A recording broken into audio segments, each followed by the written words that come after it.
छोटे से गांव सूरजपुर में एक ईमानदार और मेहनती किसान रहता था जिसका नाम रामू काका था। उनकी जिंदगी का एक ही सपना था, अपनी मिट्टी को सोना बनाना और गांव के हर घर में खुशहाली लाना। उनके पास एक छोटा सा खेत था जहां वे अपनी पत्नी सरला और बेटे गोपाल के साथ रहते थे। पिछले कुछ सालों से बारिश कम हो रही थी।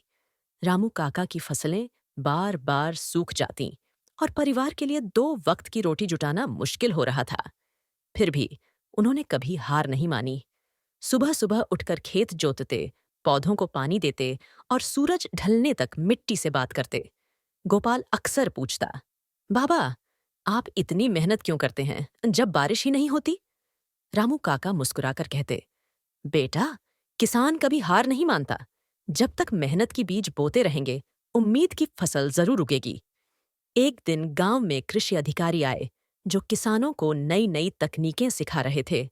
रामू काका ने उनसे पूछा, क्या कोई ऐसी फसल है जो कम पानी में भी उग सकती है? अधिकारी ने उन्हें ड्रिप इरिगेशन और मल्टी क्रॉपिंग के बारे में बताया। उन्होंने सुझाव दिया कि अगर वे धान की जगह बाजरा, मूंग और सूरजमुखी जैसी फसलें उगाएं तो मुनाफा भी मिलेगा और पानी भी बचेगा। रामू काका ने अपने पुराने तरीकों को छोड़कर नई तकनीक अपनाने की ठानी।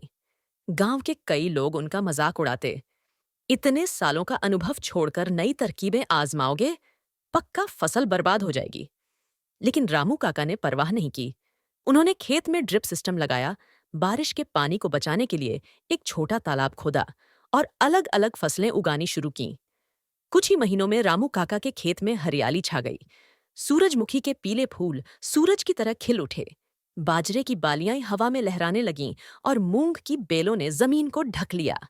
जब गांव के लोग यह देखकर हैरान रह गए तो वे रामू काका के पास सीखने आए। रामू काका ने बिना किसी स्वार्थ के सभी को नई तकनीकें सिखाईं। धीरे धीरे पूरे सूरजपुर गांव की तस्वीर बदल गई। जहां कभी सूखी जमीन थी, अब वहां लहलहाती फसलें थीं। रामू काका को उनकी मेहनत और नई सोच के लिए आदर्श किसान पुरस्कार से सम्मानित किया गया। उनका बेटा गोपाल भी पढ़ लिखकर कृषि वैज्ञानिक बन गया और अपने गांव लौटकर किसानों की मदद करने लगा। रामू काका अक्सर गांव के चौपाल पर बैठकर बच्चों को सिखाते, किसान सिर्फ अनाज नहीं उगाता, वह सपने, उम्मीदें और देश का भविष्य उगाता है। जब तक मिट्टी में प्यार, मेहनत और भरोसे का बीज बोते रहोगे, फसल जरूर खिलेगी। और इस तरह रामू काका की मेहनत ने न सिर्फ उनका खेत बल्कि पूरे गांव की तकदीर बदल दी, यह साबित करते हुए कि एक सच्चा किसान कभी हार नहीं मानता।